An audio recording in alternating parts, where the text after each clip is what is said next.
O tema que a gente vai desenvolver, energia e desordem, a segunda lei da termodinâmica. A primeira lei da termodinâmica, como eu falei para vocês, ela é um inventário de energia. Ou seja, a energia que entra, a energia que sai e a energia que fica dentro do sistema. Tudo isso tem que estar balanceado.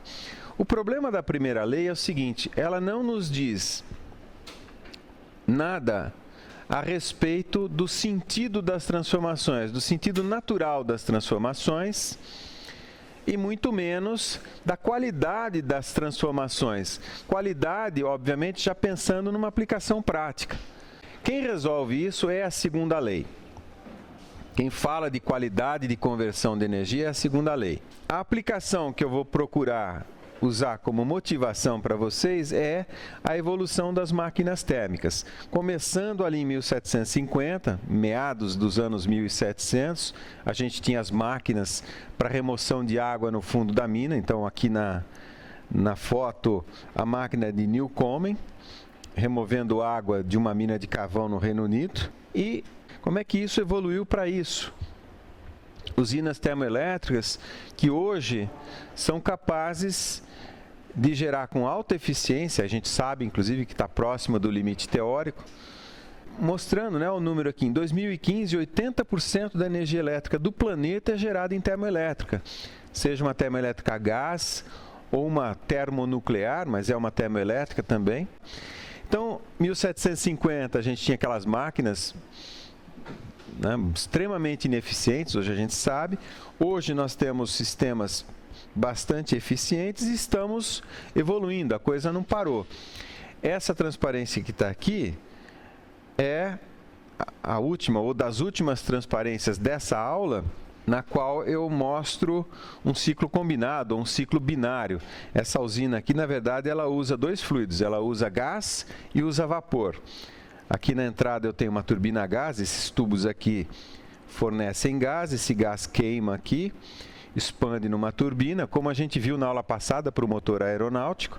Os gases de combustão, após expandirem na turbina, vão passar num trocador de calor nessa região aqui.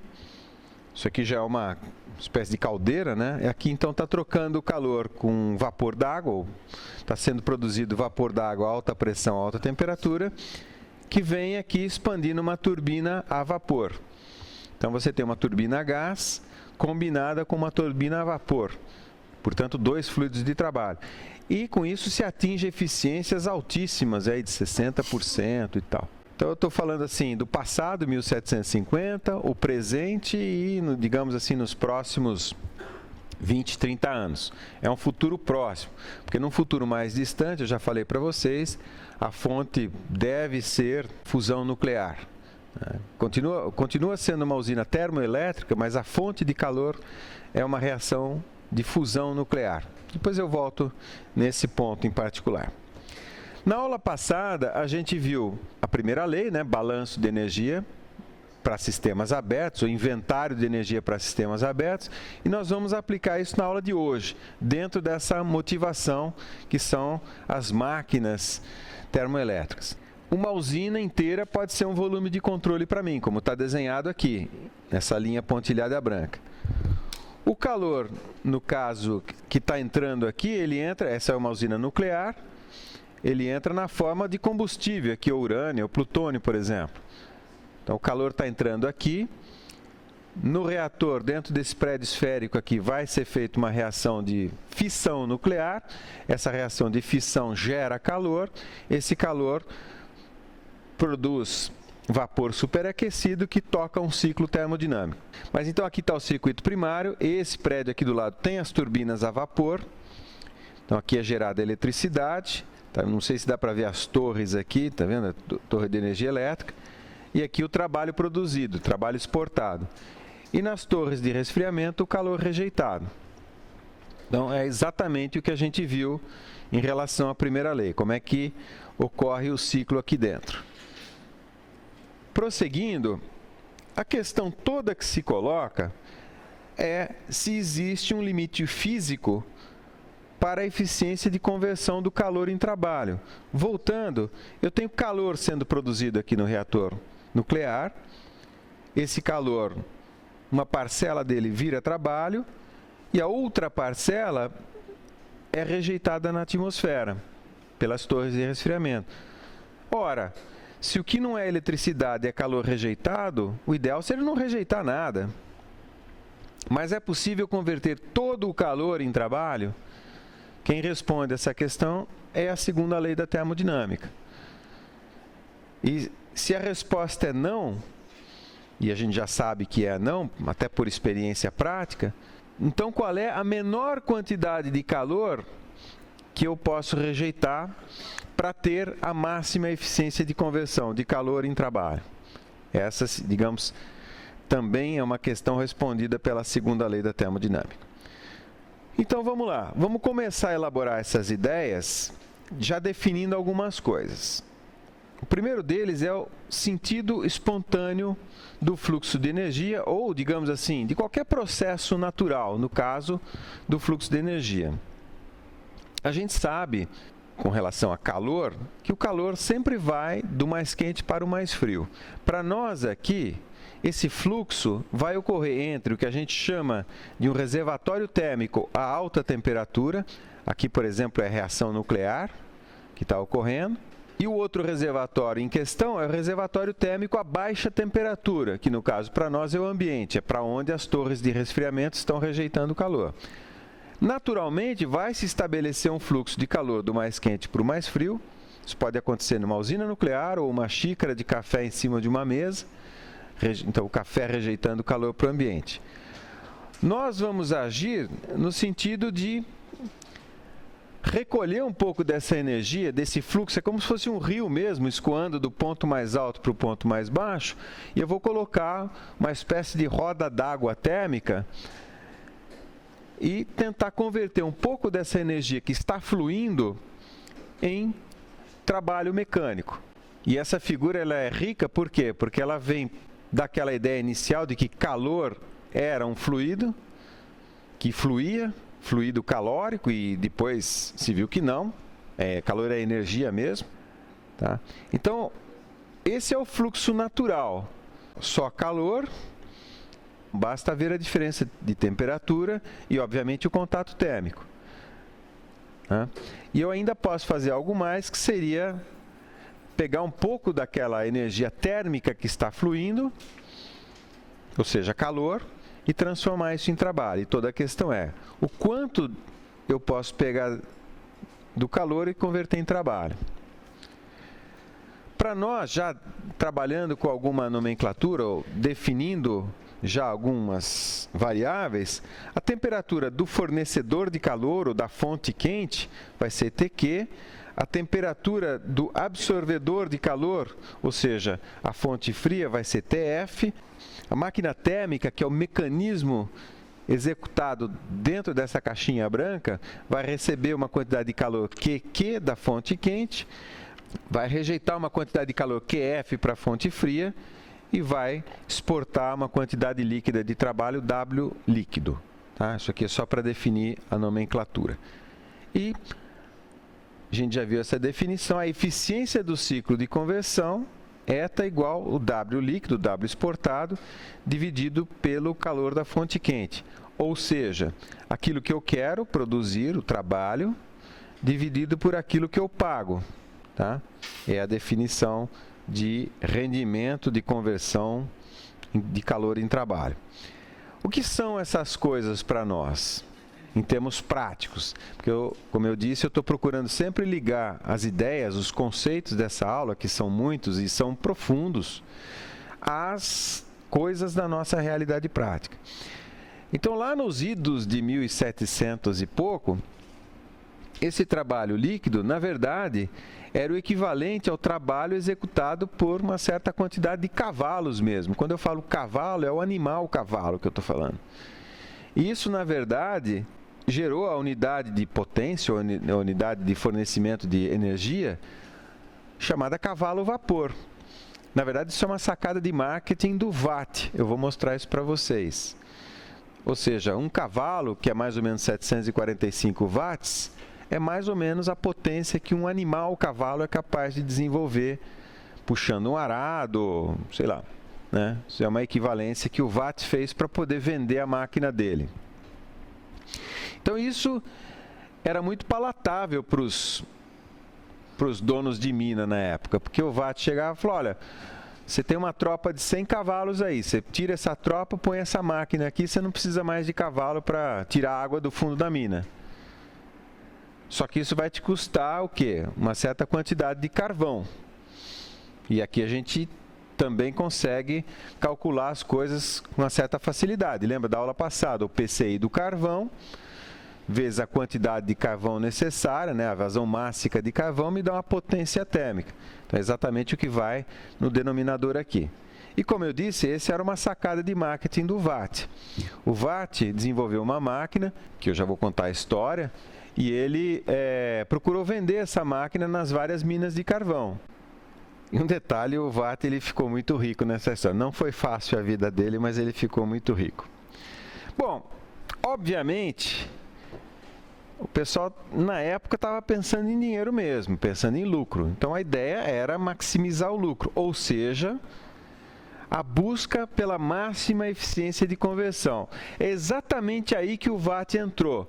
Porque eu já falei para vocês, o Watt não inventou a máquina térmica. Na verdade, se sabe de máquinas térmicas desde a época dos gregos. Depois é que para esse tipo de aplicação, o Savery, o Newcomen fizeram máquinas, mas eram muito pouco eficientes. O Watt que teve uma sacada, que eu já vou explicar para vocês, e desenvolveu uma máquina muito mais eficiente que as antecessoras. E aí despertou aquele instinto animal do empresário de buscar o lucro. E isso estimulou a busca pela máxima eficiência de conversão. E não foi só o Watt que fez isso. Outros também fizeram outros desenvolvimentos. O problema, e já antecipando uma coisa que virá, é que como na época não existia um arcabouço teórico de trabalho, o pessoal fazia as coisas meio às cegas. Sabe? Ah, eu vou aumentar a pressão na câmara. Isso é bom ou ruim?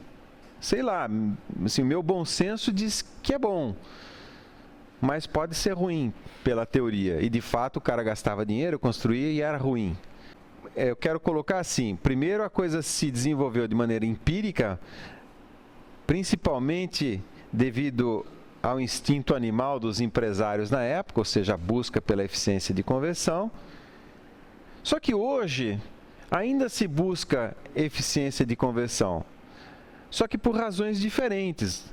O problema hoje nem tanto é lucrar, porque energia virou, a cocaína do mundo é energia. O mundo não vive sem energia. Cada um de nós precisa de 100 watts médios em termos de alimentos. Se pegar 2.000 calorias, dividir pelo número de segundos em 24 horas, dá 100, 120 watts. É a potência necessária para o nosso metabolismo, para subir escada, descer escada. Você vai fazer as contas, não? 4,19 o fator de conversão, dá mais ou menos isso. E se você pegar toda a energia do planeta produzida, 500 hexajoules por ano, e dividir pelo número de segundos em um ano, dá 2.000 watts em média. Lembrando que esses 2.000 watts é média para 7 bilhões de pessoas no planeta que vivem em condições baixas de IDH. Mesmo assim, dá 2.000 watts, é 20 vezes mais do que a energia que a gente precisa para o metabolismo. Esses 2.000 watts é para o ar-condicionado, para o ventilador, para as lâmpadas, para fabricar a roupa que eu estou usando, para fabricar as carteiras, para fabricar esse prédio. Então, é muita energia para sustentar o nosso modo de vida. Tanto que o problema hoje não é tanto lucrar com energia, mas o problema hoje é o impacto ambiental que isso causa. Então, de novo, não tem muita alternativa ao ciclo termodinâmico. A geração de energia elétrica, no caso, estou falando de energia, não de combustível automotivo, não tem muita alternativa em relação ao ciclo termodinâmico, ou seja, a geração termoelétrica. É possível usar eólica e tal, fotovoltaica, por exemplo, mas isso ainda não dá escala, ainda é muito mais caro, sem falar do problema da intermitência, por exemplo. Então, o que se procura fazer hoje é usar fontes renováveis. A biomassa é a melhor alternativa, de longe é a melhor alternativa. E no fundo por quê? Porque a biomassa é energia solar, né? A planta usou a energia do sol para construir aquelas moléculas que compõem a biomassa, celulose, lignina, hemicelulose. Lignina tem um poder calorífico altíssimo, tá? E isso é renovável. Esse assunto é extremamente interessante, eu não vou entrar, eu preciso me policiar porque dá para falar um dia inteiro sobre a parte ambiental que tem a ver com isso. Mas o que eu quis salientar é que na época se procurava o lucro, na época se procurava a eficiência máxima para se obter mais lucros, e hoje se procura eficiência máxima também muito ligado às questões de impactos ambientais. Tudo isso, a segunda lei nos fornece um balizamento. E aí vem a questão importante, tá bom, mas como é que funciona exatamente uma máquina térmica? Eu preciso entrar nesse detalhe, porque se eu quero buscar a máxima eficiência, eu tenho que identificar dentro da máquina como é que são os detalhes e eventualmente agir em cima de um determinado detalhe. E aí eu vou fazer um recapitulativo até histórico. A gente vai pegar a máquina de Newcomen e vamos chegar até as mais modernas aqui e mostrar como é que foi a evolução antes, se eu for fazer rapidamente, antes de entrar na formulação da segunda lei propriamente dita. Vamos revisar então a nossa máquina térmica. A máquina térmica é o processo ocorrendo aqui na caixinha branca. Vamos só revisar o que está ocorrendo fora da caixinha branca, que vai ser o ambiente. A fonte quente, como eu falei, pode ser uma reação de combustão. Gás, óleo, carvão, biomassa, qualquer coisa que você queime. Pode ser uma reação nuclear, uma fissão nuclear hoje, ou uma fusão nuclear.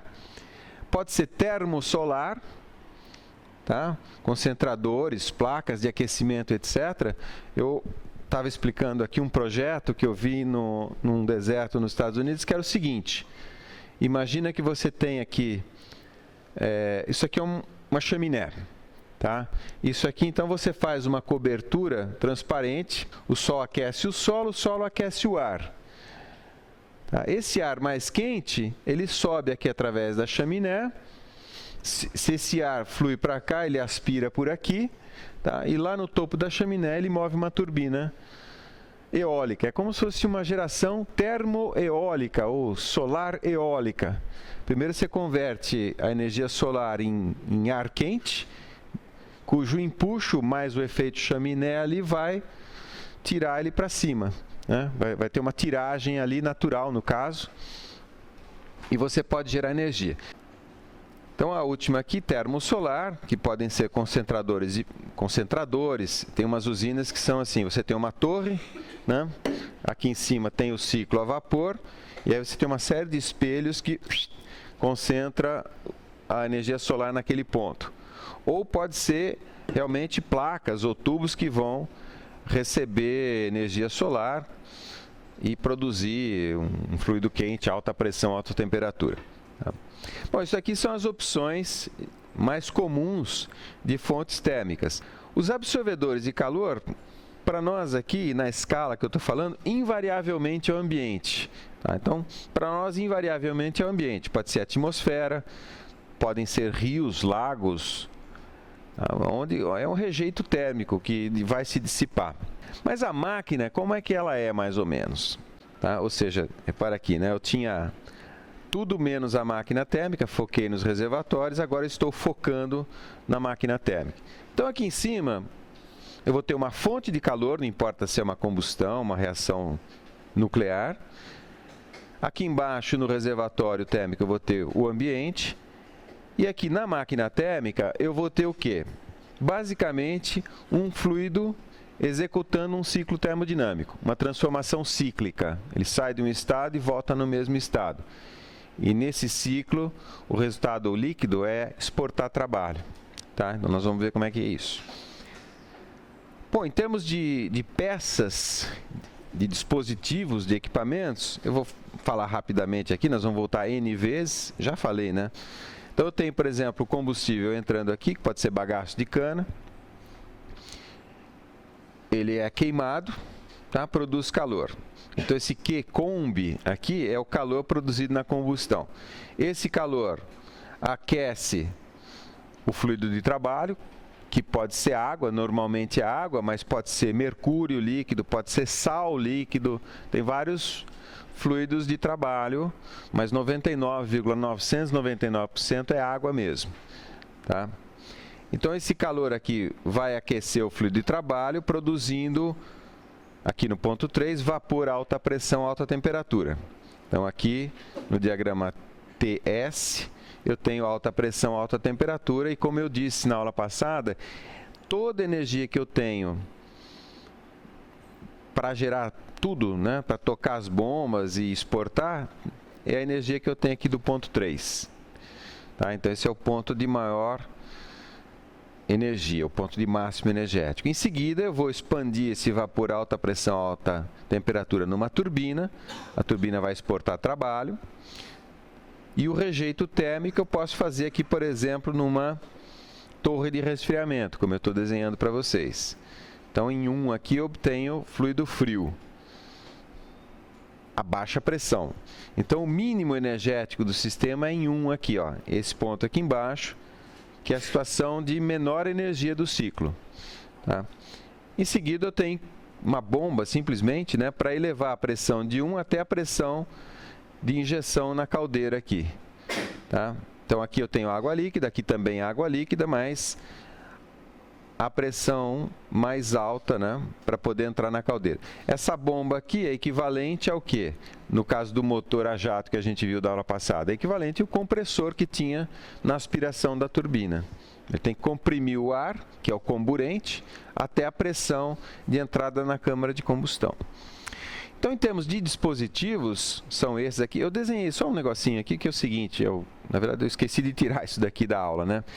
Normalmente, numa caldeira, pode ser bagaço de cana, mas pode ser a carvão, qualquer tipo de combustível sólido, em geral você não pode emitir esses gases diretamente na atmosfera. Você tem que passar por um processo de remoção de partículas sólidas.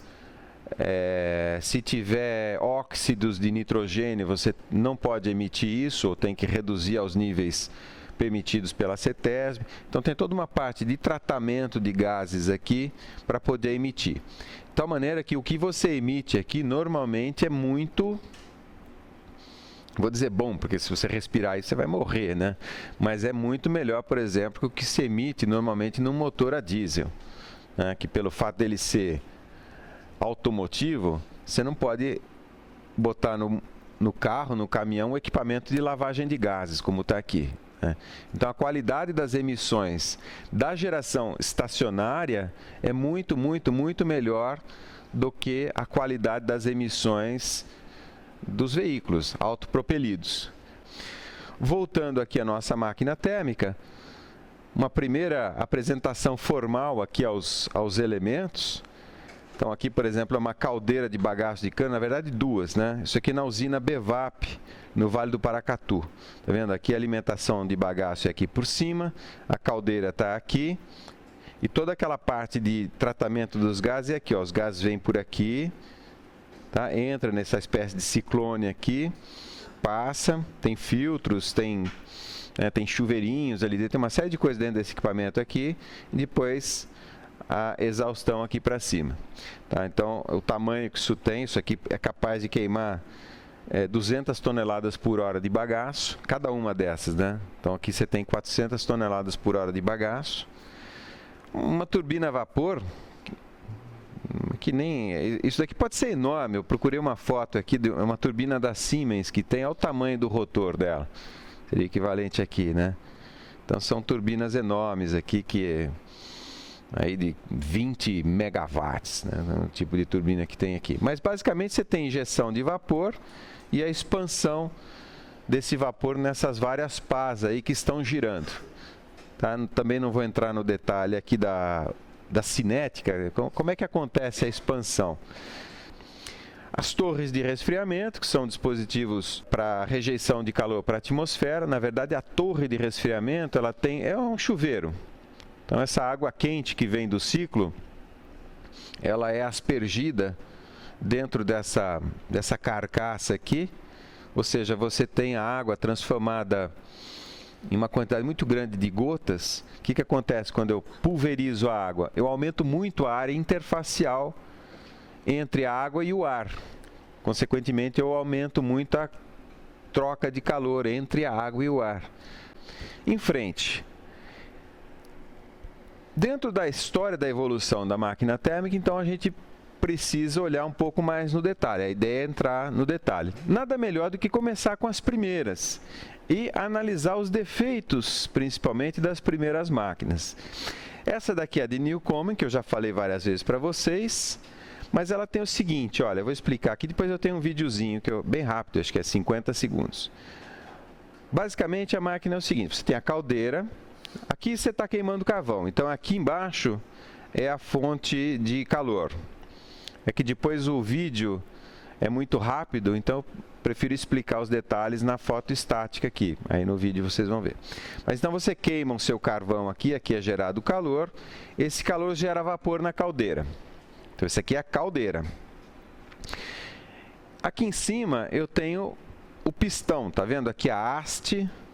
Eu acho que o filme está em francês, entendeu? Eu não sei se vocês vão ouvir. É que aqui não tem som, então beleza, eu falo tudo em português mesmo.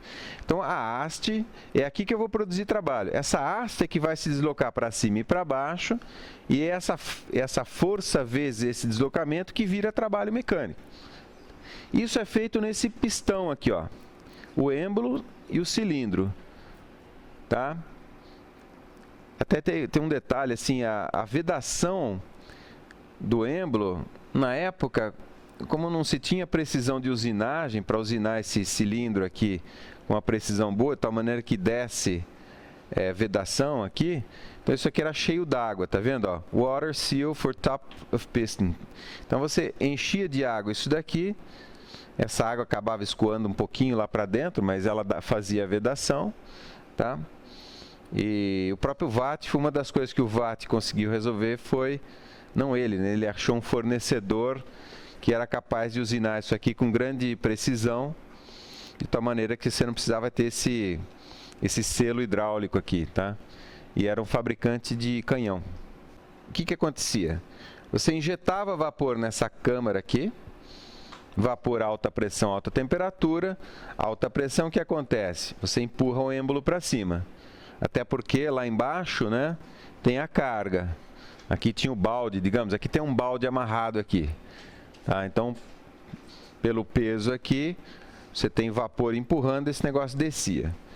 Tá, então, encheu de vapor aqui na câmara, o que você faz? Você fecha essa válvula de vapor, tá? Depois abre essa outra válvula aqui e faz um jato de água fria lá dentro. Quando você joga água fria ali dentro, o que acontece? Ela entra em equilíbrio térmico com o vapor que está quente, e esse vapor está saturado, né? Ele foi injetado saturado aqui, aí ele condensa. Ele condensando, o volume dele diminui, perto de 1000 vezes. O volume diminuindo, o que acontece? Cria uma espécie de vácuo aqui dentro, né? Porque a água condensou. Ou seja, a pressão atmosférica vai empurrar esse êmbolo para baixo. Opa! A pressão atmosférica vai empurrar esse êmbolo para baixo. Aqui eu tenho força, aqui eu não tenho desenhado, eu tenho forças atmosféricas aqui. Aqui embaixo eu criei vácuo, uma depressão, melhor dizendo, né? E aí a pressão atmosférica empurra o êmbolo para baixo. E aí o balancinho vai e puxa o balde de água para cima. Tá? Por isso que é chamada máquina atmosférica, porque a força de pressão que faz trabalho é a pressão atmosférica. Vamos ver o videozinho? Tá? Eu vou falando aqui. Então, a caldeira produzindo vapor, ele vai abrir essa válvula. Esse vapor, então, empurra a haste e o êmbolo. Tá? Então, o balancinho está mudando lá. Tá vendo a sombra do balancinho aqui atrás, né? Aí, fecha a válvula, aspira a água lá dentro. Esse vapor condensa. Tá? Opa! Esse vapor condensa, cria um vácuo, e aí a pressão atmosférica empurra o êmbolo para baixo. E aí o balancinho puxa o balde para cima, inverte o movimento e puxa o balde para cima. E aí você abre aqui e joga fora aquela água condensada. O condensado e o ciclo recomeça. Tá? Você tem um reservatório aqui. Isso daqui fazia assim, né? Vocês viram no vídeo do Al-Khalili, isso aqui faz, sei lá, uma batida, um stroke por segundo, né? A potência é a força vezes a velocidade. Então, você vê que esse negócio era lento, produzia pouca potência. O Watt sacou isso daí. Ele recebeu essa máquina para consertar, uma máquina igualzinho essa de Newcomen aqui, modelinho de bancada, tem até hoje, viu? Em Glasgow lá tem até hoje essa máquina aí, bem bacana. E ele sacou isso aqui, olha. Realizar condensação em uma câmara separada para que não seja necessário resfriar o cilindro de vapor. Porque é o seguinte, quando você injeta vapor aqui no cilindro, o cilindro é aquecido. Quando você injeta água, o cilindro é resfriado. Então, esse bendito esfria e esquenta o tempo todo. Então, é isso que o Watt fez. Ele pegou o seguinte, ó. Então, você tem a caldeira, tá? O que seria para nós a turbina, que é o pistãozinho, e aí a câmara de condensação vai ser aqui embaixo, vai ser separada. Quer ver? Vamos lá. Mesma coisa, vapor, abre a válvula. Até aqui é a parte... Não estou realizando trabalho nenhum, tá? O trabalho é feito só quando ele puxa o êmbolo para baixo, mas olha a diferença. Então, esse cilindro está quente. Aí ele fecha aqui. Agora é a diferença. Em vez de injetar água aqui dentro, ele abre aqui, esse vapor vem para essa câmara. Ele chega aqui e encontra um ambiente a 20 graus. O que acontece? O vapor entra, a parede aqui está fria, porque tudo isso está imerso em água, água corrente. Então, vapor mesmo, gás, né? Entra, a primeira molécula que toca a parede pelo lado de dentro encontra uma parede fria. O que acontece? Ela condensa. Ela condensa, o seu volume diminui 1000 vezes. Diminuindo 1000 vezes, o que acontece? Cria o vácuo e, inclusive, puxa mais vapor. Por isso é que o vapor flui naturalmente dessa câmara aqui para a câmara de condensação. E aí recomeça o ciclo. Tá ok. Então, esse daqui é a máquina de Newcomen e Watt. Watt teve aquela sacada de separar, né, a câmara de condensação, ou seja, criar um condensador separado da turbina. Basicamente é isso. Tá? Agora, vamos analisar essas coisas todas à luz da segunda lei. Então, agora, finalmente, eu vou enunciar a segunda lei. Várias pessoas estudaram isso. Quem deu um fecho, como eu já falei para vocês, foi Carnot, mas vamos começar aqui pelo enunciado de Clausius, que é mais natural. O que se sabia ser possível ou natural? É natural que o calor flua do mais quente para o mais frio, sem necessidade de gastar trabalho. Isso eu sei que é possível. Como está na foto aqui, como está no slide aqui, eu sei que eu posso fazer calor e do mais frio para o mais quente, gastando trabalho. Então, isso daqui a gente sabe que é possível. Isso aqui é chamado o quê? Bomba de calor. Então, aqui no Brasil é muito usado em aquecimento de piscina, por exemplo. Bomba de calor.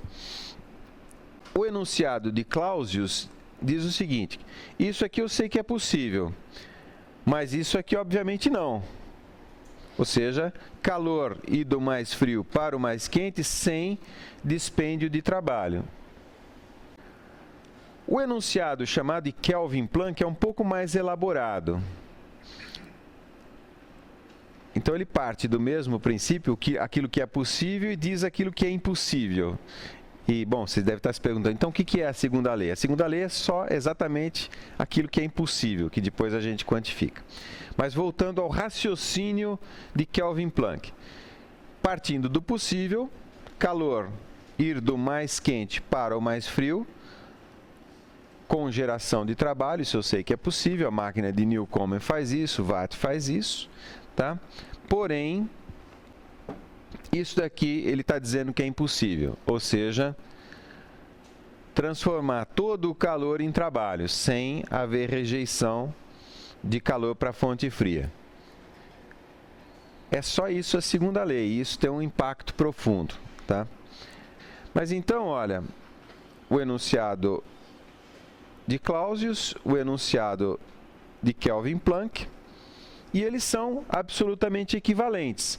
Por quê? Porque eles expressam uma coisa que está por trás, que é a segunda lei. Então, eu vou mostrar o princípio da equivalência dos dois, ou seja, eu vou partir de um e chegar no outro. É extremamente interessante essa deduçãozinha aqui, porque ilustra como a gente raciocina com essas máquinas térmicas. Então, eu vou partir de uma máquina térmica que eu sei que é impossível, mas eu vou admitir que seja possível, por hipótese. Recebe calor do reservatório quente e transforma todo esse calor em energia mecânica. Admita que isso seja possível por hipótese. Então, se é possível, eu posso usar esse trabalho aqui gerado nessa máquina para acionar uma máquina frigorífica, ou seja, que vai remover calor da fonte fria e mandar ele para a fonte quente.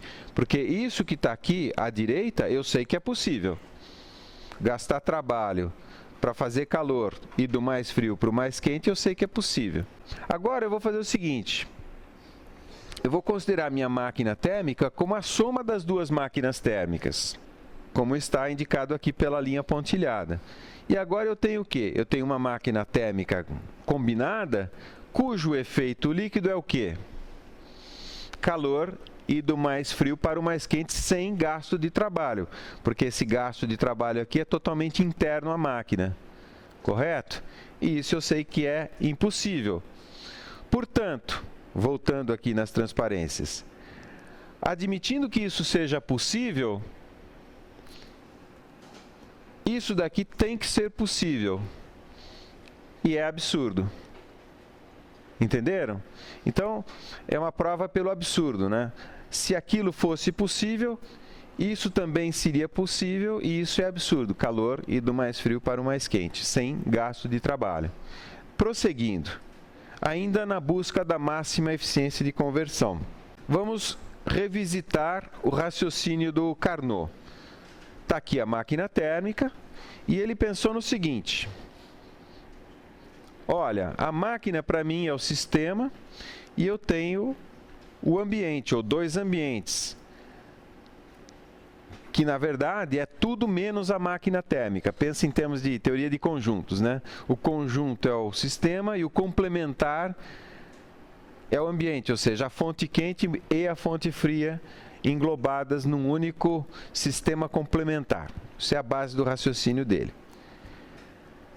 Obviamente, essa máquina pode ser uma máquina no sentido produtora de trabalho ou uma máquina chamada frigorífica. Ela consome trabalho para produzir calor indo da fonte fria para a fonte quente. Ou seja, de uma transparência a outra, o que mudou é quem era o absorvedor de calor e quem era a fonte de calor.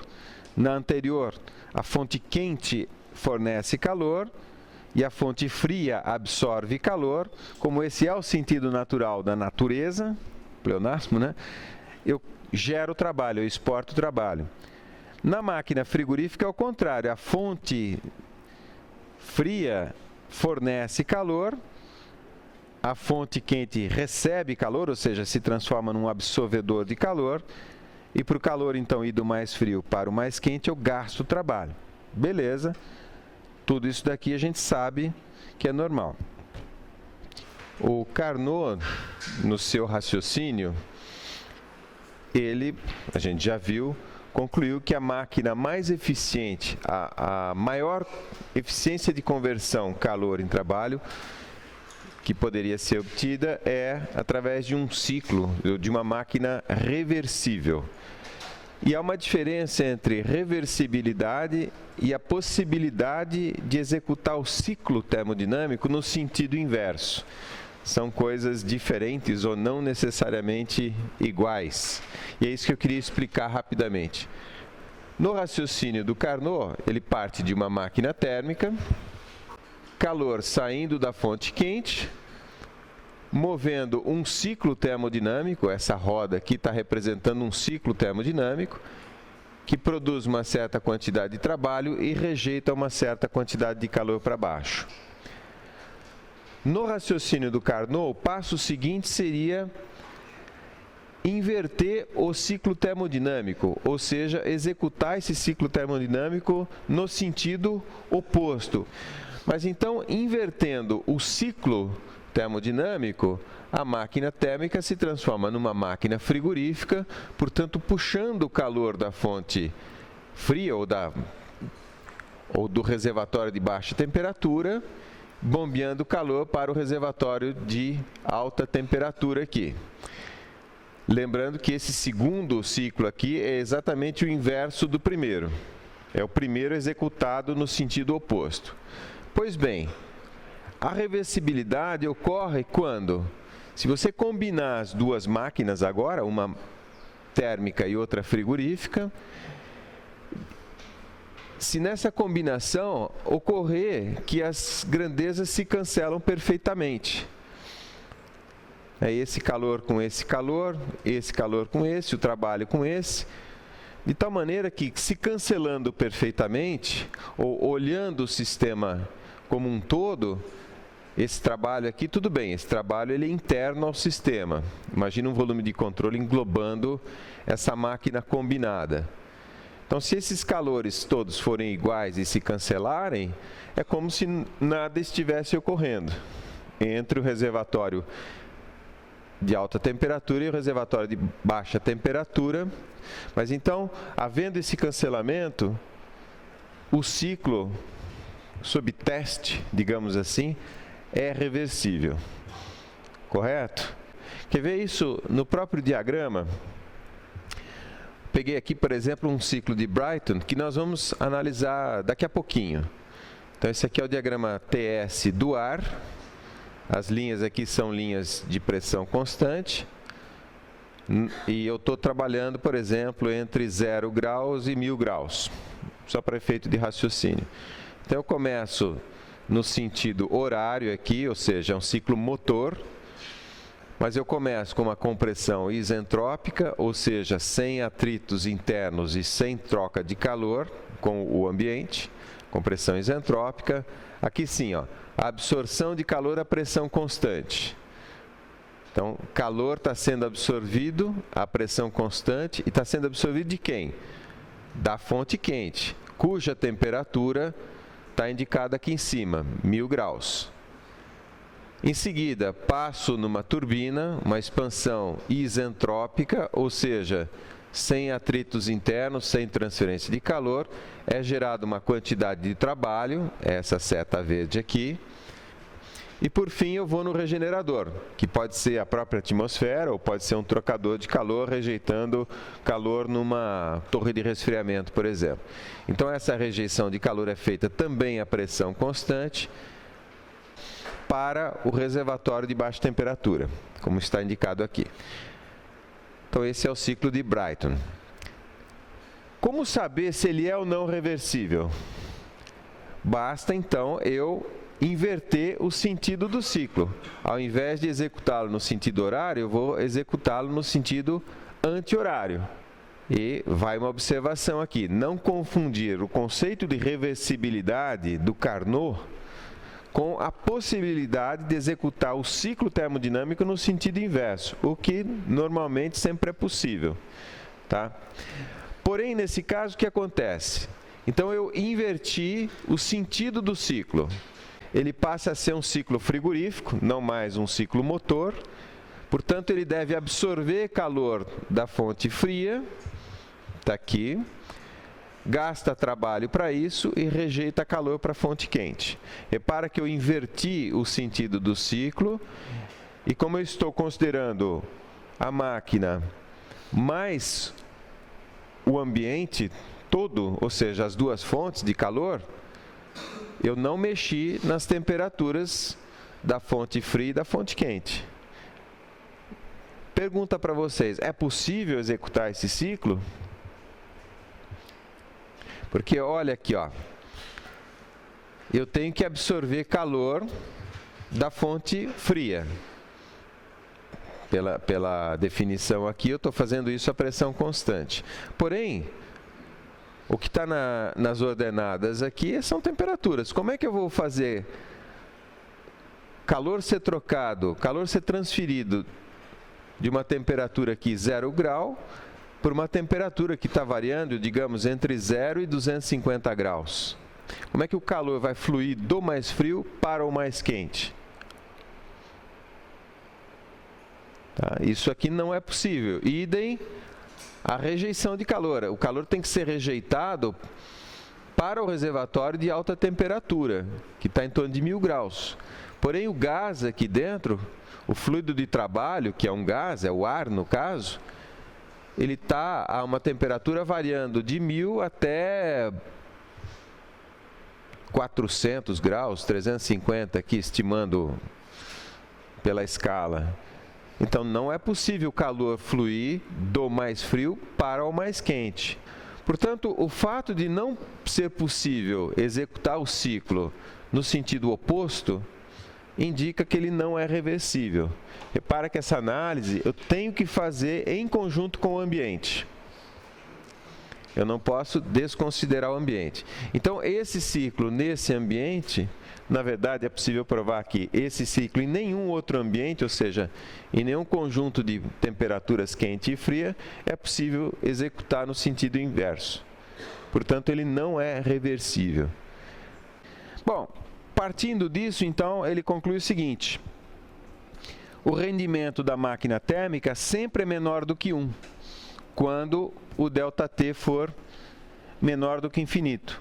Ou seja, se tiver uma diferença de temperatura entre a fonte quente e a fonte fria de infinitos graus, tudo bem, aí o seu rendimento tende assintoticamente para 1. Mas não é o caso, né? A gente tem aí, no máximo, algumas centenas de graus na prática, portanto, esse rendimento nunca atinge a unidade. Outra coisa, o rendimento da máquina reversível é sempre maior do que da máquina irreversível. Outra coisa, duas máquinas reversíveis operando nas mesmas diferenças de temperatura têm o mesmo rendimento. Tanto faz se a máquina executa um ciclo, outra máquina executa outro ciclo, na verdade tem o mesmo rendimento. E por fim, e esse é o avanço mais importante que ele propôs, que o rendimento da máquina reversível entre as duas temperaturas, do reservatório frio e do quente, é uma função somente das temperaturas. E o pessoal achava que isso poderia ser função também das pressões. Só um detalhe, se o rendimento é proporcional às duas temperaturas, então fica claro o seguinte: quanto mais tempo você passar a alta temperatura e a baixa temperatura no reservatório quente e frio, respectivamente, melhor o seu rendimento.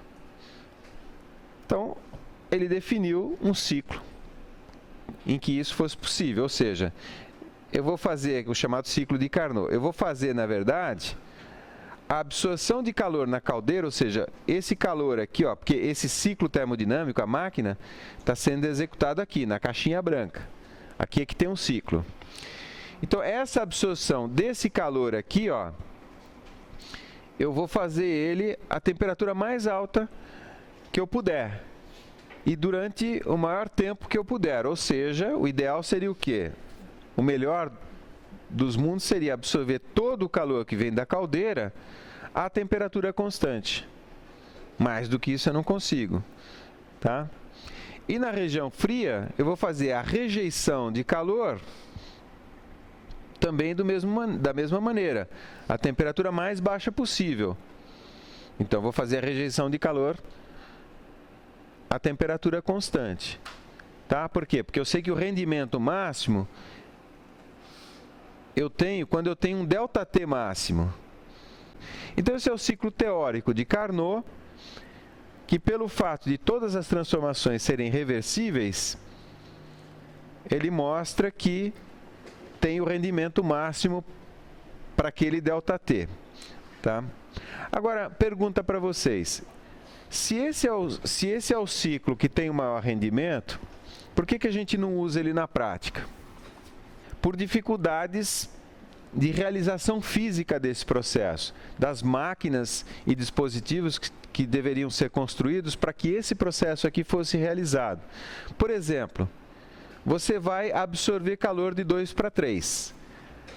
Quando um corpo absorve calor, o que acontece com a temperatura dele? Tende a aumentar, correto? E eu não quero que ela aumente, porque eu quero que essa temperatura seja constante para ter o rendimento máximo. Bom, é possível fazer isso na região de mudança de fase. E, de fato, esse é o grande motivo pelo qual a gente usa ciclos a vapor, ou seja, ciclos em que eu tenho mudança de fase, de líquido para gás, ou de gás para líquido. Então, nesse caso aqui, ok, né? Eu consigo manter as temperaturas constantes na absorção e na rejeição de calor na região de mudança de fase, mas eu tenho outros problemas práticos. Por exemplo, nesse ponto aqui, que eu tenho vapor saturado, eu vou expandir, essa expansão vai gerar trabalho na turbina. Porém, eu tenho um problema, e nesse ponto aqui que eu estou com o mouse, eu tenho o quê? Eu tenho uma mistura de líquido e vapor. E essas gotas vão impactar, por exemplo, nas pás da turbina, cuja foto eu mostrei alguns slides atrás. E isso a alta velocidade. Lembra, a gente viu na aula passada, na turbina aeronáutica, isso aí pode chegar a 200, 300 metros por segundo. Então, uma gota líquida impactando numa superfície sólida a essa velocidade tem um efeito de abrasão bastante... Eu coloquei erosão, mas é abrasão, né? Tem um efeito de abrasão bastante forte, tá? Sem falar aqui também, olha, na hora de bombear essa mistura gás-líquido, eu tenho baixa eficiência hidromecânica. Eu poderia fazer aplicando a mesma ideia, eu poderia fazer um outro ciclo, ainda tentando encaixar o ciclo de Carnot aqui. Bom, eu tenho dois problemas, né? Tudo bem, aqui embaixo eu não tenho mais erosão nas pás da turbina, por exemplo, e nem problema com a eficiência hidromecânica da bomba. Porém, se eu fizer isso, as pressões que eu atingiria aqui para chegar à mesma temperatura são absolutamente impraticáveis. Então, superiores a 10 a quinta bar aqui, por exemplo. Ou seja, imagina, eu estou partindo aqui de 25 graus, vou chegar até 300 graus na temperatura alta. Se eu fizer o processo isentrópico aqui, eu vou chegar numa pressão absurdamente alta aqui, né? Quer dizer, para eu comprimir água líquida, de tal maneira que ela líquida atinja 300 graus, essa pressão tem que ser absurda, tá? Impraticável. Bom, e aqui também, né? Nessa outra região aqui, eu tenho problema... Bom, aqui também, né, de líquido comprimido até saturado, depois de vapor saturado até vapor superaquecido, tem um problema de controlar a temperatura, porque aqui eu vou absorver calor, mas eu não quero que a temperatura aumente. Então, esse ciclo aqui, ele acaba sendo impraticável. Para nós é importante porque ele é o ciclo de maior eficiência entre o mesmo ΔT. Qual é o ciclo praticável? Já vou apresentar para vocês. O chamado ciclo de Rankine. Ou seja, o ciclo de Rankine é exatamente esse ciclo de Carnot, esse segundo que eu mostrei, tornando praticável aquilo que é impraticável, que é essa parte alta aqui, ó. Tá? Então, eu vou definir uma pressão máxima de trabalho, uma isobárica aqui, né? uma linha de isopressão. Essa linha de 2, 3 aqui é a minha pressão máxima de trabalho, dada pela resistência dos materiais. Então, toda a parte baixa é igualzinha ao ciclo de Carnot, apenas a parte alta, de 2 a 3, eu vou fazer uma absorção de calor com mudança de temperatura. Eu só queria apresentar para vocês o ciclo de Rankine. Nós vamos voltar a fazer vários cálculos, porque o ciclo de Rankine, ele é, na verdade, o que está mais próximo do ciclo de Carnot, porém praticável. O ciclo de Carnot estaria aqui, né? Prosseguindo. Isso também dá oportunidade para a gente definir a chamada escala termodinâmica da temperatura. Partindo de uma máquina térmica, eu posso aplicar a primeira lei, como a gente viu. definindo o rendimento como sendo o trabalho líquido dividido pelo calor da fonte quente, aplicando a primeira lei, o trabalho líquido eu escrevo como sendo o calor da fonte quente menos o calor absorvido na fonte fria, QQ menos QF, e aí dividindo tudo por QQ, eu fico com 1 menos QF menos QQ. Essa fórmula aqui, ó, vem da definição e da aplicação da primeira lei. Agora eu vou aplicar o postulado de Carnot, ou seja, que esse rendimento, 1 menos QF sobre QQ, é uma função de TF/TQ. Isso aqui é o postulado de Carnot. Agora vamos ver como é que a gente pode explicitar essa função f. Agora acompanha comigo o raciocínio. Então, imagine o seguinte, eu vou partir lá vou partir da minha temperatura alta e baixa, eu estou só rebatizando aqui, o TQ eu vou chamar de T1, o TF eu vou chamar de T3, porque eu vou ter um reservatório térmico intermediário a T2. Tá? Então acompanhe comigo passo a passo. Eu começo com uma máquina térmica, está aqui. E ela é reversível, por hipótese. Então, ela absorve Q1, produz trabalho WC, porque eu batizei a máquina de máquina C, e rejeita uma quantidade de calor Q3. Isso aqui é dado, eu começo com isso. Aí eu defino uma outra máquina térmica, que eu chamei de A, que vai absorver, olha o detalhe, o mesmo Q1 que está absorvido aqui na máquina C, é absorvido na máquina A da fonte quente. Tá? Ele produz uma certa quantidade de trabalho WA, que eu não sei quanto que é, não me interessa agora, e rejeita para a fonte intermediária, a T2, uma quantidade de calor que eu batizei de Q2. Agora, eu vou introduzir uma outra máquina térmica entre T2 e T3. Então, esse calor rejeitado Q2 é o mesmo calor que vai acionar a máquina B. Então, aqui, o que aqui é rejeito, aqui é acionamento para a máquina B. Vai produzir um trabalho WB e vai rejeitar a mesma quantidade de calor Q3 que estava aqui na máquina C.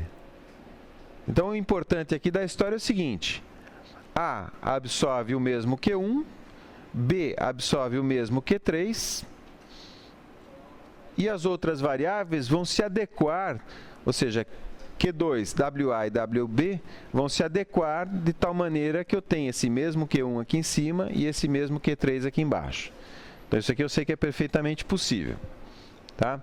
Agora, vamos analisar cada uma dessas máquinas à luz da segunda lei. Eu sei, então, que o rendimento é sempre 1 menos QF sobre Q, que é uma função das duas temperaturas, fria e quente. Vou analisar, na verdade, essa parcela aqui, o calor da fonte fria dividido pelo calor da fonte quente, porque ela entra no cálculo do rendimento. Então, para a máquina A, o calor da fonte fria é Q2, aqui embaixo, o calor da fonte quente é Q1. Eu tenho que Q2 sobre Q1 é uma função f da temperatura fria e da temperatura quente, ou seja, T2 e T1. Mesma coisa para a máquina B, Q3 sobre Q2, Q3 é o calor da fonte fria, Q2 é a fonte quente, isso daqui é igual a uma função de T3 e T2, ou seja, a temperatura da fonte fria, temperatura da fonte quente. E a mesma coisa para a máquina 3. Q3 sobre Q1 é uma função de T3 e de T1. Correto? Seguindo. Matematicamente, eu sei o quê? Que Q3 sobre Q1 é igual a Q3 sobre Q2 vezes Q2 sobre Q1. Ou seja, eu multipliquei por Q2 em cima e embaixo. Tá? E da transparência anterior, eu tenho essas três relações. Q3 sobre Q1, Q2 sobre Q1 e Q3 sobre Q2. Substituindo, eu vou ter o seguinte, que F de T3 e T1 é igual a F de T3 e T2 vezes F de T2 e T1. Agora, olhem aqui que está o pulo do gato. À esquerda dessa igualdade, eu tenho um valor que só depende de T3 e T1. E isso é igual ao que está à direita. Ou seja, O membro direito aqui da igualdade não pode depender de T2, mas ele tem T2 na primeira parcela, no primeiro fator e no segundo fator. Como é que isso pode acontecer? Ou seja, uma função que depende de T2, vezes outra função, ou vezes a mesma função, mas que depende de T2 numa outra posição, num outro argumento. Como é que pode o produto de duas funções que dependem de T2 não depender de T2? Correto? Só tem um jeito. Essa função f, se for f de uma certa tx e de uma certa ty, a forma da função f tem que ser dessa daqui, ó, uma função de tx dividido por uma função de ty. Ou o inverso, tanto faz. Mas tem que ser o que a gente chama em matemática de variáveis separáveis. As variáveis têm que ser separáveis. Tá? Então, é a única maneira de ser satisfeito. Portanto, eu tenho o seguinte. A função de T3 e T1 é φ de T3 sobre T1. A função de T3 e T2 é φ de T3 sobre φ de T2. E a função de T2 e T1 é φ de T2 sobre T1. Substituindo, eu tenho então que Q3 sobre Q1 é φ de T3 sobre φ de T1. Analogamente para Q3, Q2 e Q2, Q1. Correto? Até aqui, bastante lógico. O único pulo do gato foi esse daqui, que em matemática, isso é comum em matemática, né? Separação de variáveis, acho que vocês viram em EDO, por exemplo. Tá? Bom, voltando à nossa máquina térmica, porque o calor da fonte fria dividido pelo calor da fonte quente para uma máquina reversível entrava no rendimento aqui, né? Eu sei que isso então é φ de TF sobre φ de TQ. Pronto, na verdade eu cheguei onde eu queria chegar. Aí Lord Kelvin foi o primeiro a propor uma escala, ou a propor uma função φ. Ele simplesmente propôs que φ de T igual a T. Tá? E é a própria escala Kelvin de temperatura.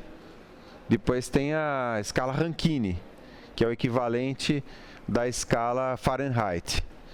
Aí eu chego nessa expressão aqui, que é também uma expressão da segunda lei, que o rendimento da máquina reversível é 1 menos TF menos TQ, nas escalas absolutas de temperatura. Tá ok? A aplicação, como eu já havia dito, se trata de um ciclo combinado gás-vapor. Só para recapitular, nessa usina aqui, nesse esquema, eu tenho o quê? Eu tenho gás sendo fornecido aqui por esses tubos, esse gás queima numa câmara de combustão e aciona uma turbina a gás, muito semelhante àquela turbina de motor, aquele motor de avião que nós havíamos visto na aula passada. Então, há uma primeira geração de potência mecânica aqui na turbina a gás, porém a gente sabe que uma das características desse tipo de ciclo é a exaustão de gases a alta temperatura. E isso é ruim, né? Porque se eu estou exaustando a alta temperatura, esses gases ainda têm bastante energia que eu poderia ter recuperado para gerar trabalho. Como é que nós vamos fazer isso? Esses gases quentes aqui vão passar numa caldeira, ou seja, vão trocar calor com um circuito agora de água, gerando, portanto, aqui na caldeira vapor d'água, alta pressão, alta temperatura, que vem aqui atrás e vai acionar uma turbina a vapor. Portanto, eu tenho um ciclo a gás e um ciclo a vapor. E eu estou dizendo para vocês que esse tipo de arranjo tem rendimentos bastante elevados em relação aos ciclos executados individualmente. Então, o estudo que a gente vai fazer é exatamente isso. A gente vai comparar, na verdade, nós vamos comparar um ciclo de Rankine com um ciclo de Brayton com o ciclo combinado, executado nas mesmas temperaturas. Vamos só formalizar aqui o que vai ser feito. Então, eu vou ter um reservatório quente de fornecimento de calor. Então, aqui é a combustão do combustível. Está gerando essa quantidade de calor QQ. Um reservatório frio, que é o ambiente, no caso, né? No final das contas, sempre o ambiente. E a nossa definição de rendimento, que é essa definição que a gente vai aplicar. O rendimento, por definição, é o trabalho total líquido, dividido pelo que eu injetei de calor. Aqui é o combustível que eu pago, né? E se o ciclo executado nessa máquina for o de Carnot, esse rendimento eu calculo a partir das temperaturas da fonte quente e da fonte fria. 1 menos TF sobre TQ. Agora, vamos pensar como engenheiros. Eu quero aumentar o rendimento. O que eu posso fazer? Ora, se eu estou limitado por Carnot, obviamente, para aumentar a eficiência, ou eu diminuo a temperatura da fonte fria, ou eu aumento a temperatura da fonte quente. A da fonte fria, eu não posso mexer nela, porque no final das contas ela vai ser o ambiente. Então vai ser alguma coisa em torno aí de 20 graus, 30 graus, se eu estiver pensando na atmosfera. Só resta a temperatura da fonte quente, ou seja, a temperatura de fornecimento de energia térmica. E aqui eu tenho um outro limite, que é, digamos assim, dos materiais, ou um limite não do ciclo termodinâmico, mas da tecnologia de construção mecânica dos equipamentos que vão operar esse ciclo ou esses ciclos combinados. Então, o nosso limite aqui na temperatura superior ele tem a ver com os materiais que a gente é capaz de usar. Bom, o que a gente vai fazer então? Vamos definir um benchmark, né? Vamos definir um padrão, porque nós vamos comparar agora 3 arranjos, ou 3 ciclos. Minha temperatura baixa vai ser 25 graus, o ambiente. Minha temperatura alta, 1000 graus. Correto? Se eu estivesse operando um ciclo de Carnot entre esses 2 reservatórios, eu teria uma eficiência de 0,766. E esse é a máxima eficiência que eu poderia ter. Qualquer outra coisa que eu faça aqui vai ter que ser menor ou igual a 0,766. Não é que vai ter que ser menor, ele não pode ser maior. Correto? Em frente. Primeiro passo, vamos analisar o ciclo de Rankine, nesses mesmos reservatórios. Então, está lá o 1000 graus, está lá o 25. Relembrando, como é que é o ciclo de Rankine? Na bomba, eu aspiro o líquido, comprimo até a pressão de trabalho. Na saída da bomba, entrada da caldeira, entrada da região que absorve calor. Então, é feita uma absorção de calor a pressão constante, não a temperatura constante, como seria o ideal. E nós vamos arbitrar aqui 21 bar, que é esse 21.6, como é que foi escolhido? Ele é exatamente o ponto de encontro da entropia do vapor saturado a 25 graus na região de superaquecido até 1000 graus. Bom, absorção de calor, expansão na turbina, produção de trabalho na turbina, e aí condensação no condensador, tudo a 25 graus. 2 observações importantes. Primeiro, essa temperatura de 1000 graus está muito alta para um ciclo de Rankine, para um ciclo, não é o ciclo de Rankine, mas é o fato de usar vapor d'água. Essa temperatura é muito alta, 1000 graus, em geral, na prática, se trabalha abaixo de 700, eu diria assim, abaixo de 650. Outra observação é que, em geral, essa parte de temperatura baixa do ciclo, 25 graus também não é adequado, principalmente para aplicações industriais. Por quê? Porque, normalmente, no seu processo industrial, suponha que seja uma usina de cana, ou uma fábrica de alimentos, uma processadora de alimentos, em geral, você necessita também de energia térmica. Então, em geral, esse 25 graus aqui é 100 graus. Por quê? Porque aí você tem vapor a 100 graus, que se você permitir ele condensar, ele vai gerar calor. Então, no caso de uma usina de cana, por exemplo, essa energia térmica residual aqui eu posso usar para aquecer a água de extração nas moendas ou difusor. Posso usar esse calor nas dornas para redução do caldo, para aumento do Brix, que basicamente é ferver água. Vai ter uma aula só sobre isso. Tá? Então, em geral, num processo industrial, não se usa 25, se usa 100. Aqui, para o nosso caso, está 1025, porque eu quero comparar justamente com o ciclo de Brayton e depois, por fim, com o ciclo combinado. Observando também que o seguinte, em relação ao ciclo de Carnot, o ciclo de Carnot como seria? Seria um retângulo executado aqui, entre esses limites que estão demarcados aqui. Toda essa região cinza achurada aqui é trabalho que eu poderia ter executado e não executei. Então, essa região cinza aqui, ela representa a perda de eficiência, ela vai pesar na eficiência do ciclo. E como está fora de escala essa figura, isso aqui depois a gente vai ver é bastante grande. Correto? Bom, passo epsilon da análise termodinâmica é batizar os estados. Então, 1, aspiração da bomba. 2, descarga da bomba entrada na caldeira. 3, saída da caldeira, aspiração da turbina. E 4, saída da turbina. Tá? Depois a gente vai buscar essas propriedades termodinâmicas. A máquina, os equipamentos que executam isso, a gente pode ver mais uma vez, né? A água líquida, no caso da definição do ciclo de Rankine, é líquido saturado, é aspirado pela bomba, eleva até a pressão da caldeira. Aqui, ó, entre a saída da bomba e a entrada da turbina, toda essa região que eu estou apontando aqui, ó, está naquele nível alto de pressão, 21,6 bar. E da saída da turbina até a entrada da bomba está a pressão baixa, que eu não marquei aqui. Correto? Então, eu tenho 2 níveis de pressão, na verdade. Pressão alta aqui em cima e pressão baixa aqui embaixo. Pode até ser atmosférica essa daqui, se esse condensador for uma torre de resfriamento aberta. Sem problema. Correto? Bom, a eficiência para nós é sempre o trabalho líquido exportado, ou seja, o trabalho da turbina menos o trabalho da bomba. É que a gente vai ver, isso é bem pequeno.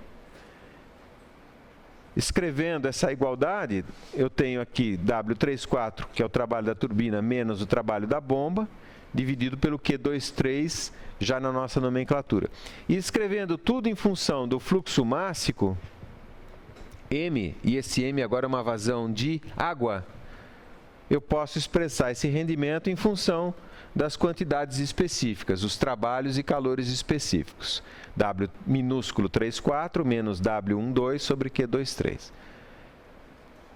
Sobre os estados termodinâmicos, eu sempre preciso conhecer 2 informações, sempre ter 2 informações para determinar o estado.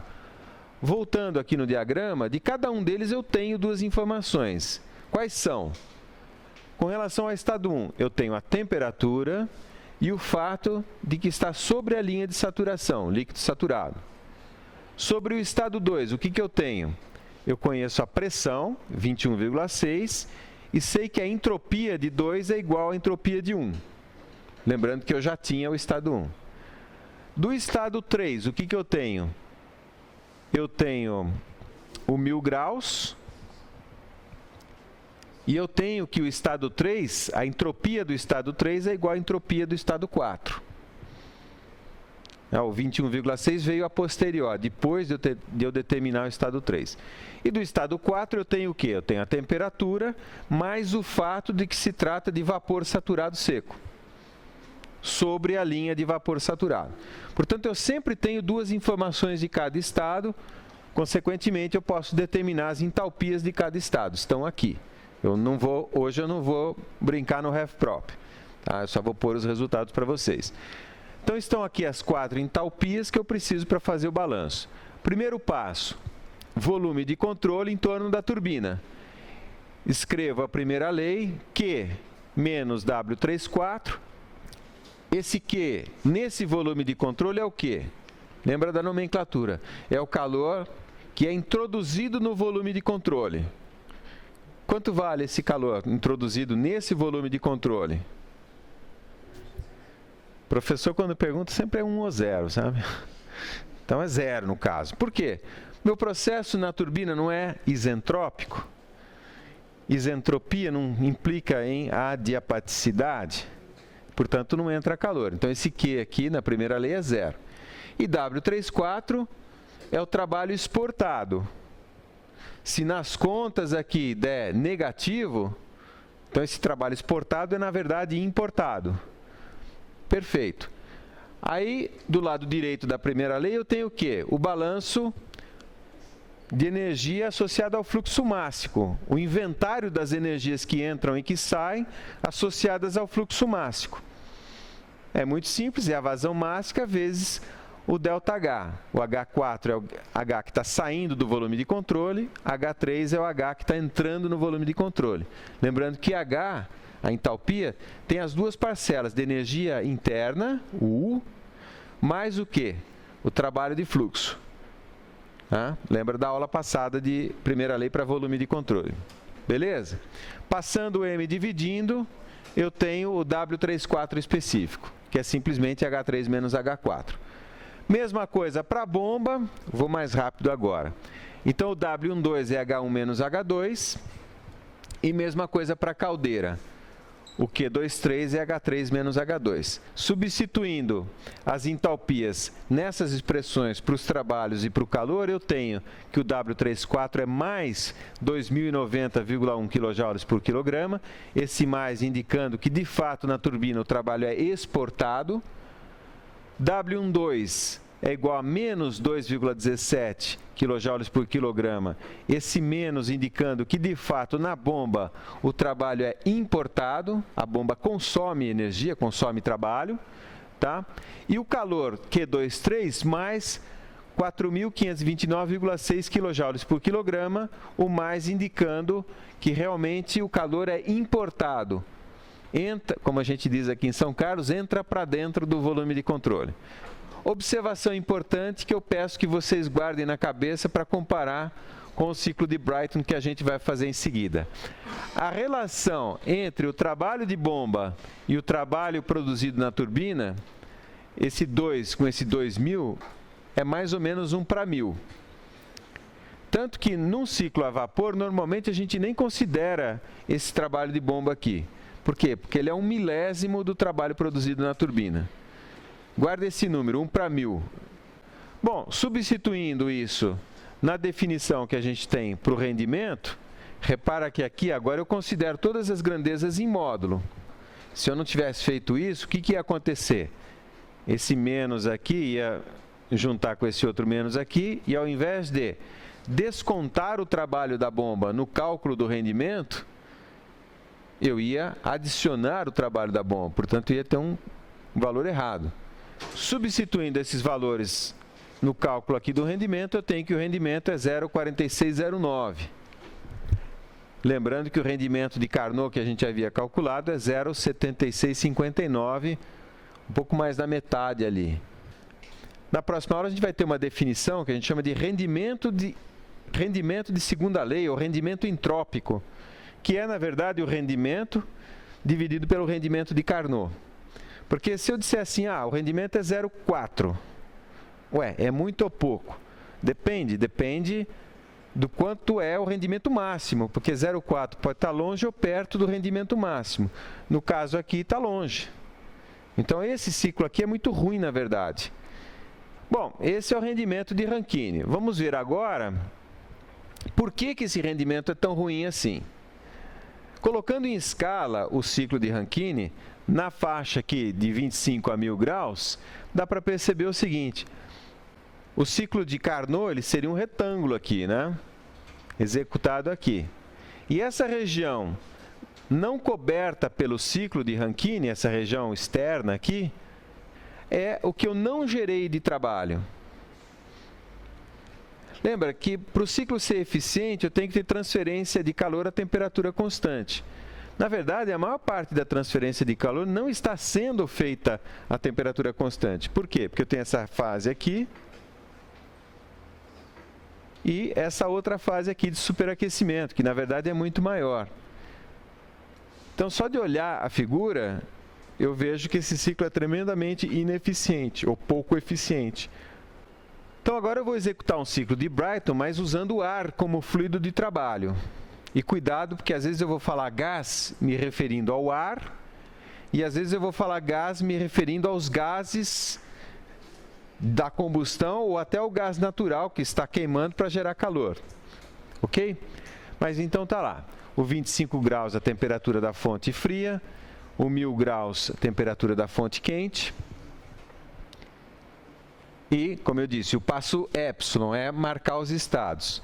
O estado 1 é na aspiração da bomba, ou na aspiração do compressor, no caso, que vai ser o quê? Vai ser 25 graus pressão atmosférica. Esse ciclo é aberto. Ele aspira ar atmosférico e devolve o ar para a atmosfera. Por isso que é esse pontilhado aqui. Em seguida, uma compressão isentrópica até o quê? Ou seja, essa compressão eu posso fazer ela a 10 bar, 20 bar, 30, posso escolher a pressão. Aqui. Eu vou escolher qual? Na verdade, eu vou escolher exatamente a mesma do ciclo anterior, o 21,6 bar, para poder ficar o mais próximo possível. Porque, na verdade, eu estou comparando banana com laranja. Mas eu quero a banana mais parecida com a laranja e a laranja mais parecida com a banana. Então, esse ponto 2 aqui, eu vou dizer que a pressão dele são os mesmos 21,6 bar. Até 1000 graus, né? De 2 para 3 eu vou aquecer até 1000 graus, de 3 para 4 eu vou expandir isentropicamente até a pressão atmosférica, porque, como eu disse, o ciclo é aberto, correto? As fontes de ineficiência, ou seja, o que eu não estou produzindo de trabalho é essa região aqui, ou as trocas de calor com variação de temperatura, né? Que são também fontes de ineficiência, como eu falei, aqui em cima e aqui embaixo. Em frente, a aspiração no compressor, consumindo trabalho, então vai de 1 para 2 isentropicamente, recebe calor na nossa câmara de combustão simplificada, a gente excluiu a combustão, então a combustão para nós é só uma geração de calor, a pressão constante, a temperatura sobe de 2 para 3, 3 entra na turbina, gera o trabalho 3, 4, o recondicionamento do fluido de trabalho, digamos assim, é feito na própria atmosfera. Aqui os gases saem a alta temperatura. Novamente, a definição de rendimento. No nosso caso aqui vai ser o W34, que é o trabalho produzido na turbina, menos o W12, que é o trabalho consumido no compressor, dividido por Q23. Dos estados 1, 2, 3, 4, eu conheço pelo menos duas coisas, duas informações. Quais são? Como eu não vou fazer o RefProp hoje, eu vou recapitular com vocês. O que eu conheço do estado 1 no ciclo de Brayton? Eu sei que a temperatura é 25 e a pressão é 1 bar. Tenho dois dados, duas informações, então o estado fica determinado de forma completa. Com relação ao estado 2, o que eu conheço? Eu sei que a entropia de 2 é igual à entropia de 1, e eu já conheço o estado 1. E sei que a pressão em 2 é 21,6 bar, porque eu arbitrei isso justamente para ser igual ao do ciclo de Rankine. Então, conheço dois dados sobre 2, conheço o estado 2 completamente. Do estado 3, o que eu conheço? A priori, 1000 graus e o 21,6 bar, porque eu arbitrei que fosse assim. Isso é a priori. E o que eu conheço do 4? O 4 eu sei que é 1 bar, porque isso é descarga na atmosfera, e a entropia de 4 é igual à entropia de 3. Correto? Bom, então tá lá. Conheço todos os estados, conheço todas as entalpias.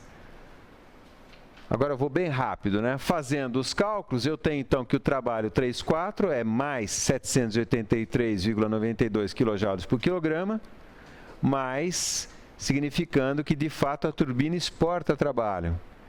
W12 é igual a menos 419,81 kJ por quilograma, menos, implicando que de fato o compressor importa energia.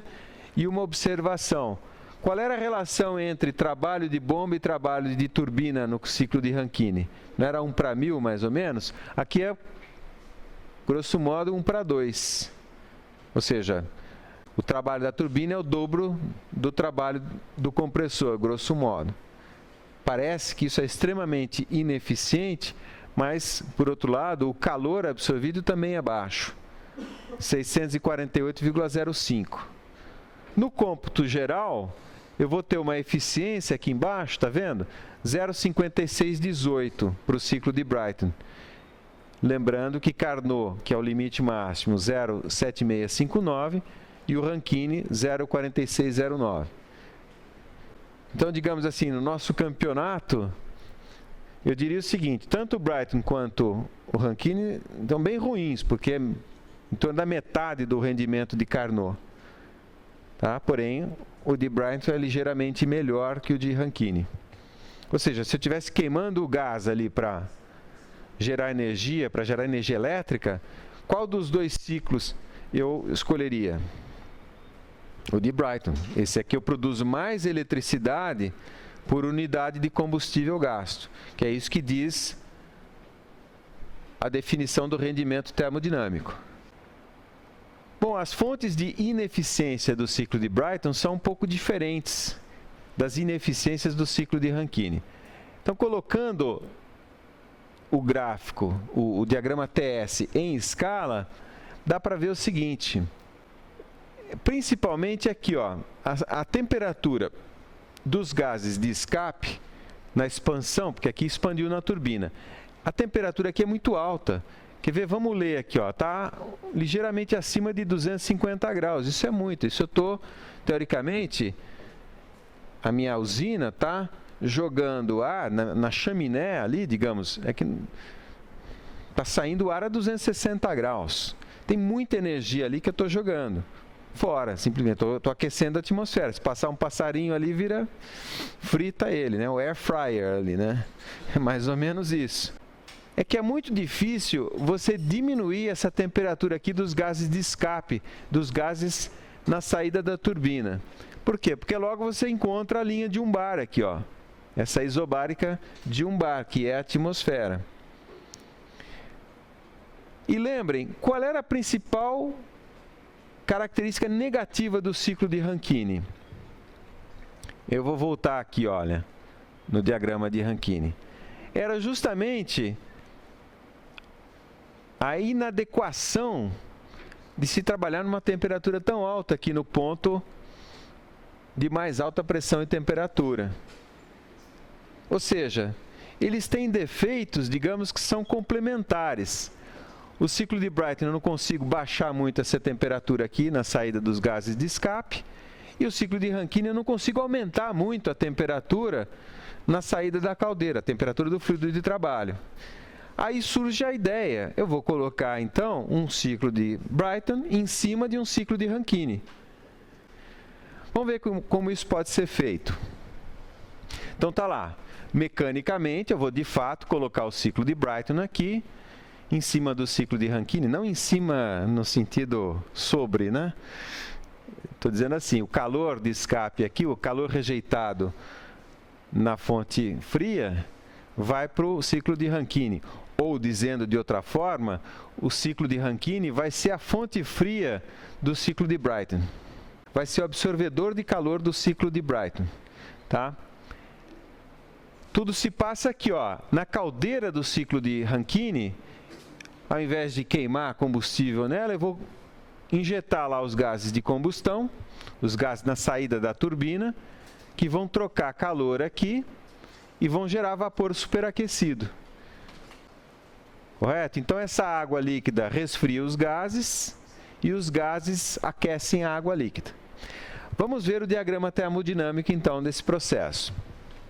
E aí eu vou até me permitir fazer uma alteração no ciclo de Rankine, que até, digamos assim, gera uma eficiência final menor do que aquela que eu teria.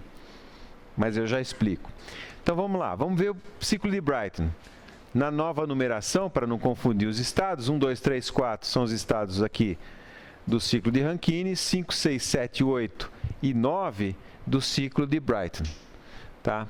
Então, 5, a aspiração do ar, 1 bar 25 graus, compressão isentrópica até isobárica de 21,6. O 21,6 eu estou mantendo dos dois ensaios anteriores para poder comparar os 3 ciclos agora, né? 2 simples e 1 combinado. De 6 até 7, a absorção de calor a pressão constante até os mesmos 1000 graus, e tudo isso a 21,6 bar. De 6 até 8, expansão isentrópica até 1 bar, atmosfera. Aqui terminaria o ciclo de Brayton, normal, né? Aqui a linha pontilhada sairia de 8 e iria até 5. Só que agora não, eu vou pegar esses gases aqui e vou trocar calor aqui na caldeira até 100 graus. E eu já explico por que esses 100 graus aqui. Tá? Esses 100 graus eu estou arbitrando. Correto? Então, esse é o ciclo de Brayton, já com aquela regeneração de calor aqui. O ciclo de Rankine, então, vem aqui em cima. O estado 1 na aspiração da bomba, lembra, quando nós fizemos a comparação, há alguns slides atrás, não era 100 graus, a aspiração da bomba era a 25. Só que eu expliquei que essa parte baixa aqui eu vou deixar a 100 graus, porque esse calor aqui embaixo eu posso aproveitar no processo. Correto? Então é por isso que eu mudei o 25 graus aqui da base do ciclo de Rankine para 100. Isso, para o nosso cálculo de rendimento global, é até pior, porque esse ciclo de Rankine aqui agora, ele é um pouco menos eficiente que o primeiro que a gente tinha executado. Mas esse ciclo está um pouco mais próximo da prática. Então, feita a justificativa, a aspiração da bomba, 100 graus, líquido saturado, comprimo até, agora outra alteração que eu fiz, ao invés de comprimir isso até os 1000 graus, eu não quero mais, vou comprimir até a isobárica, que passa pelo estado 3, e o estado 3 é definido pela temperatura de exaustão, ou seja, a temperatura do estado 3, do vapor d'água no estado 3, é a mesma temperatura dos gases de combustão na saída da turbina no estado 8, e a entropia do estado 3 é a mesma entropia do estado 4, ou seja, vapor saturado a 100 graus. Passo seguinte, essa parte azul é o que está trocando calor, ou seja, a transformação 8,9 cede calor para a transformação 2,3, que é o que está ocorrendo aqui na caldeira, que passa a ser uma espécie de regenerador de calor.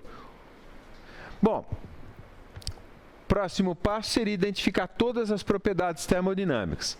Eu conheço todas as propriedades, ou de cada estado eu conheço 2 dados, eu tenho 2 informações sobre cada estado, então eu consigo determinar todas as propriedades termodinâmicas. E está aí feito, eu não vou entrar no RefProp hoje. Em frente, eu preciso agora fazer as contas para calcular esse trabalho líquido exportado no ciclo de Brayton e no ciclo de Rankine e dividir pelo calor fornecido lá em cima. Só que tem um detalhe. Qual é a relação do fluxo mássico de ar aqui no ciclo de Brayton para o fluxo mássico de água no ciclo de Rankine? Isso eu vou precisar. Como é que eu faço essa determinação?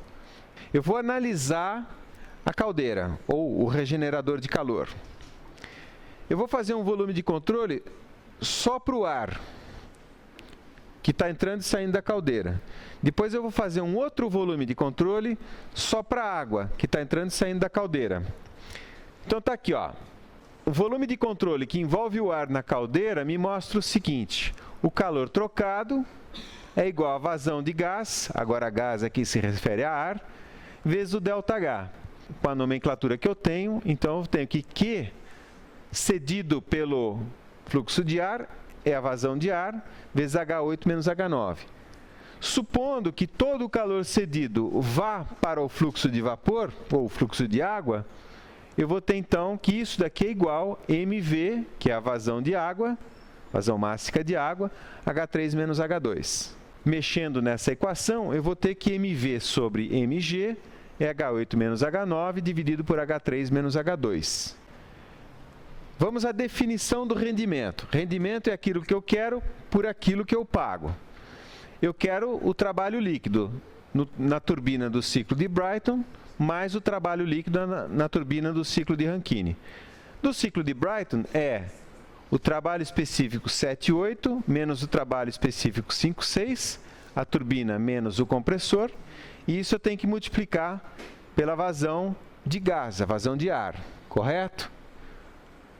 E a outra parcela de trabalho útil se refere ao ciclo de Rankine, ou seja, W34, o trabalho da turbina a vapor, menos W12, o trabalho de bomba. E isso são trabalhos específicos, portanto, eu tenho que multiplicar pela vazão mássica de vapor, correto? Tudo bem, esse é o numerador. No denominador vai quem? Vai o calor fornecido, que é o Q67, o Q67 aqui em cima na câmara de combustão. Esse é o específico, portanto, eu tenho que multiplicar pela vazão máxima de gás. mg Q67, tá? E aí, dividindo tudo por mg, eu vou ter essa expressão quase final aqui. W78 menos W56 mais mv sobre mg, que multiplica W34 menos W12, tudo dividido por Q67. Substituindo as entalpias que eu tenho, ou as expressões que eu tinha das análises feitas há alguns slides atrás, né? Eu tenho que o rendimento está aí, H7 menos H8 e tal e tal. Tá? Simplificando, no mv sobre mg, que é o H8 menos H9 sobre H3 menos H2, eu tenho uma expressão final só nas entalpias. E aí, eu tenho todas as entalpias, são aquelas tabelas que eu mostrei antes para vocês, consigo calcular. Então, vamos lá. Primeira coisa, a razão entre vapor e gás dá 0,061. Esse número é importante, porque significa o seguinte, que 1 kg de gás vai, digamos assim, acionar 0,061 kg de vapor. E fazendo o cálculo aqui para eficiência, substituindo todas as entalpias, eu tenho, o resultado final aqui é 0,0669. Ele deu uma arredondada aqui. Está aqui, ó. Tá, a eficiência. Comparando, enfim, as três, ou as várias situações, incluindo Carnot, né? Comparando os 4 rendimentos que a gente tem, eu tenho aqui Carnot 0,7659, que é o máximo que eu poderia obter. O segundo colocado, de fato, é o ciclo binário, 0,669, ou seja, estou bem próximo, agora sim, bem próximo do rendimento de Carnot. E os individuais, Brayton 0,56, Rankine é o pior deles, 0,46. E esse resultado bom aqui, 0,669, na verdade é por quê? Porque eu usei aquela estratégia. O defeito do ciclo de Brayton foi compensado pelo defeito do ciclo de Rankine. Voltando a alguns slides aqui, olha, a razão disso é que, de fato, o ciclo de Brayton solta a temperatura dos gases na turbina muito alta, né? As temperaturas dos gases de exaustão são muito altas, e o Rankine justamente não pode subir muito a temperatura na caldeira. Então, basta colocar um em cima do outro. Tá claro? Na próxima aula, finalmente, a gente vai ver entropia. E, especificamente, eu quero refazer esse tipo de análise que eu estou fazendo com vocês e chegar no que a gente chama de eficiência entrópica. Porque, como eu disse, essas eficiências aqui, elas por si só, não me dizem muita coisa se eu não puder calcular a eficiência de Carnot que existiria naquela condição. Tá claro? Alguma pergunta com relação a isso aqui?